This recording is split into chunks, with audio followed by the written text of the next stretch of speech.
Olá pessoal, eu me chamo Kelvin Sampaio, sou supervisor na Aluna ABA e também sou diretor clínico na Aluna de Copacabana. Muitas pessoas me perguntam, porque sabem, né, que eu tenho muito interesse, gosto de conversar e dou cursos sobre alfabetização, supervisiono nessa área. Muitas pessoas me perguntam o que eu penso sobre rotas de ensino de alfabetização. As conclusões, né, que eu sempre chego, as discussões ou as conversas, né, que eu sempre tenho com pares, né, sejam supervisores, sejam pais, né, sempre vai se basear em aspectos do aprendiz, né? Então não dá para a gente traçar uma rota de alfabetização que não seja baseada numa boa avaliação tanto dos pré-requisitos, de uma maneira geral, né, o tanto que o aluno faz relações entre estímulos, o quanto que ele discrimina, né, estímulos sonoros, estímulos visuais, né, então são aspectos que são extremamente relevantes para a gente decidir sobre uma rota de alfabetização.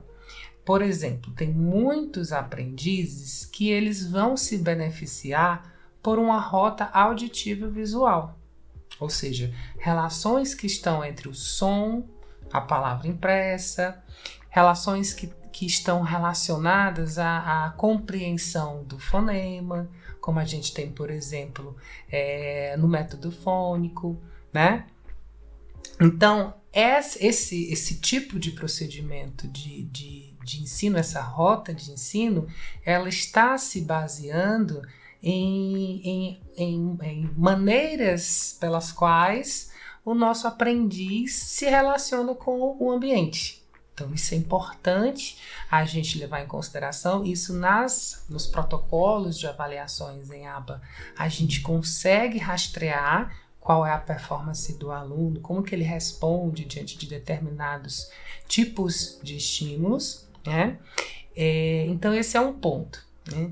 Um outro ponto que eu gosto muito e eu acho de extrema importância é a gente levar em consideração, a gente discutir, a gente conversar com os profissionais, outros profissionais que também acompanham esse aprendiz.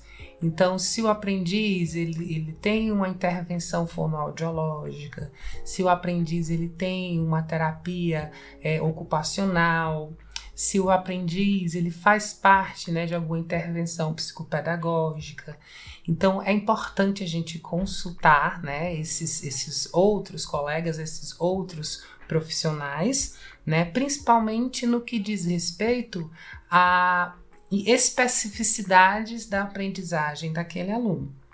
Então, quando eu monto uma rota de ensino, né, eu me baseio em conteúdos, em repertórios, em vocabulários que o aprendiz ele domina, que estão mais próximos, né, no sentido da aquisição do meu aprendiz.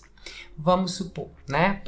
Aqui já é uma leitura dentro da nosso escopo analítico comportamental, mas outros teóricos da pedagogia já falavam sobre isso, como Paulo Freire. Você se utilizar, né, do universo temático, das predileções, né, se utilizar do mundo do aluno, né, para que, né, essa relação aconteça. Então, esse princípio a gente vai trazer também, né, para a nossa prática. Por exemplo, então, se o aluno ele pronuncia melhor determinados fonemas ou se ele tem alguma dificuldade na pronunciação, né, na emissão de alguns fonemas, eu vou levar isso em consideração. Né? Então, muitas vezes os nossos aprendizes, né, na clínica da aluna, a gente consulta, né, nossa técnica nós consultamos a nossa técnica fonoaudióloga, né, que presta consultorias e atendimentos na nossa clínica, e ela nos dá, né, dentro da avaliação dela, dentro da avaliação técnica dela, ela nos dá um parecer sobre esses fonemas, né? tanto no sentido, de fato, da gente entrar em uma rota de alfabetização, que alguns alunos ainda não vão ter pré-requisitos, e a gente vai trabalhar ali outras habilidades, outras aquisições. Então, no sentido da alfabetização, é a gente realmente levarmos em conta as aquisições do aluno, a avaliação do aluno. Em segundo sentido, é nós discutirmos, nós compartilharmos com esses outros saberes, né? Outro ponto importante é a gente levar em consideração o universo temático do aprendiz. E quando eu digo levar em consideração o universo temático do aprendiz, não é só porque a gente tem esse sentido, né, de que fazer com que o aluno se aproprie, né, do conhecimento, que a gente tem isso na filosofia, né, no campo da educação, mas porque quando a gente está falando de alfabetização, nós estamos falando de um enriquecimento de vocabulário, de um aumento na compreensão de mundo do sujeito. Então, se eu ensino uma palavra que ela está distante, ela não aparece no dia a dia do meu aprendiz, isso quer dizer que ele tem pouquíssimo contato com relações de estímulos que formam uma matriz conceitual, ou que se relacionam, né, em sentido conceitual com essa palavra. Vamos pensar assim. Então, se eu estou ensinando a palavra Lego, né?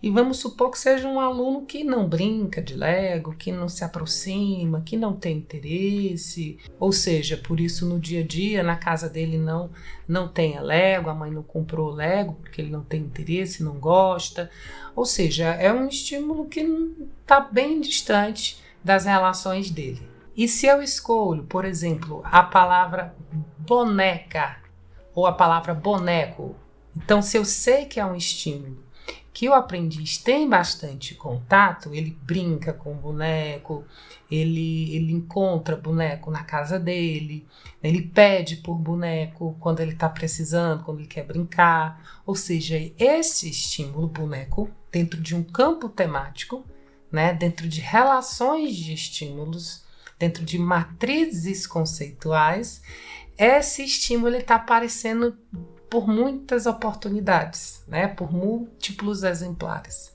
Então, o que isso quer dizer?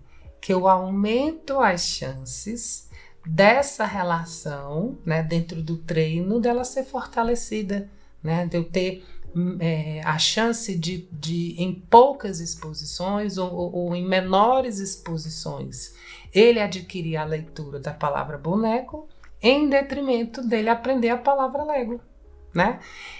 Então, quando essas questões elas vão surgindo dentro do campo da clínica, eu sempre gosto de fazer essa reflexão, né? Então, não vai ter uma rota de alfabetização pronta, né? É claro que nós vamos ter alguns passos dentro do treino, um formato de treino, um esquema de treino, né?